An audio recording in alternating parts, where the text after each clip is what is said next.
बिस्मिल्लाहिर्रहमानिर्रहीम, अस्सलाम वालेकुम। तो मुलाज़ा फरमाइए जनाब, एक नया मरीज़, इसका प्रॉब्लम ये है, 14 इंच का ये टीवी है चाइना का।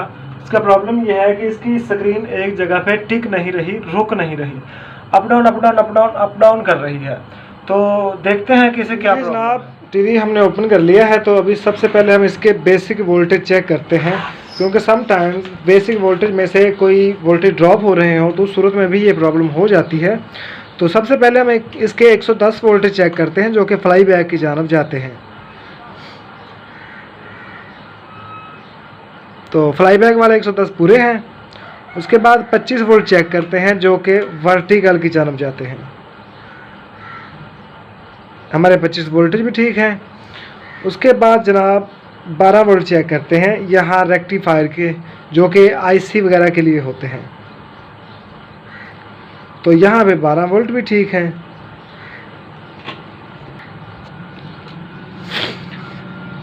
बेस की बैक साइड पे भी 180 वोल्ट ही ठीक हैं।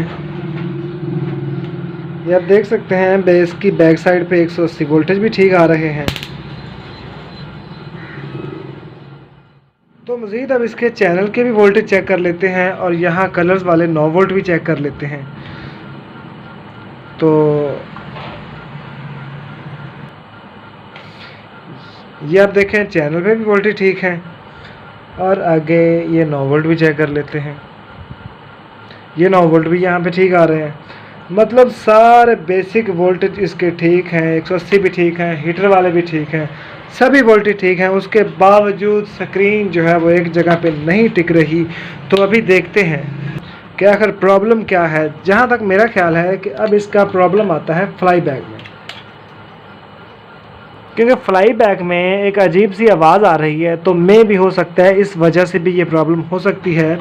तो अब हम इसका फ्लाई बैक जो है वो चेंज करते हैं, और उसके बाद फिर देखते हैं कि टीवी हमारे के साथ क्या कंडीशन बनी। लेकिन दोस्तों, ये फ्लाई बैक चेंज करने से पहले हम एहतियातन इस कैप को चेंज करके देखेंगे, क्योंकि जब ये कैप अच्छी तरह से प्रॉपर वर्क ना कर रहा हो तो उस सूरत में भी हमारी तस्वीर जो है टीवी की वो अप डाउन होने लगती है। और उसके अलावा ये जो टीवी के साथ अर्थ लगा होता है, ये स्प्रिंग सा, अगर वो लूज़ हो जाए, ढीला हो जाए, तो उस सूरत में भी ये प्रॉब्लम होती है। तो सबसे पहले हम कैप चेंज करके देखते हैं। तो सबसे पहले इसका अर्थ जो है वो वेस्ट कर लेंगे, ज़ाया कर लेंगे। ये आप देख सकते हैं कि इस कैप का तो सत्यानाश हो चुका है। इसमें तो कोई अल्लाह वाली चीज़ ही हमें नज़र नहीं आ रही।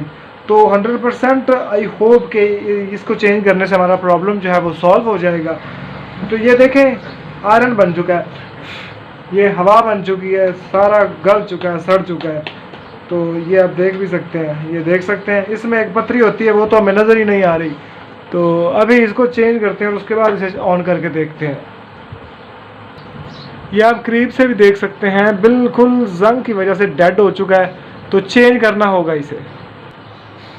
तो उस कैप की जगह पे हम ये कैप लगाएंगे। तो पहले हम इस तार को इस कैप में से गुजार लेंगे, ठीक है, और इसे पीछे की जानब से फोर्स करेंगे तो ये आगे तक निकल जाएगी, ठीक है।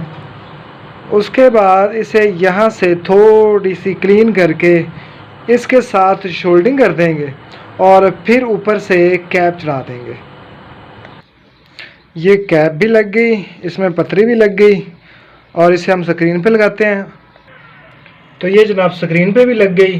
तो अभी हम टीवी को ऑन करके देखते हैं। तो मुझे 100% यकीन है कि अब हमारे टीवी का जो प्रॉब्लम था वो सॉल्व हो गया होगा, तस्वीर अप डाउन। तो लीजिए जनाब, कैप चेंज करने से हमारा मसला जो है वो सॉल्व हो चुका है। आप देख सकते हैं कि तस्वीर एक जगह पर टिक चुकी है।